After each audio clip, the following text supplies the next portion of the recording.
अब मैं आपको यहाँ दिखाऊंगा जो शुरुआती समय में स्टाम्प वगैरह यूज़ किया जाता था वो कैसा दिखता था, कैसे यूज़ करते थे उसको। साथ ही साथ वो जिसको हम लोग टाइपराइटर बोलते हैं उस समय कैसा हुआ करता था वो मैं दिखाऊंगा। तो आप ये देख सकते हैं सबसे पहले कैसा हुआ करता था।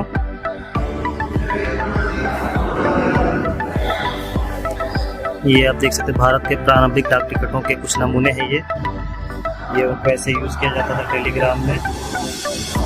1 रुपये का डाक टिकट हुआ करता था और ये टाइपराइटर है, सैजानंद मुखोपाध्याय द्वारा प्रयुक्त टाइपराइटर। ये हमारी ऐतिहासिक धरोहर है।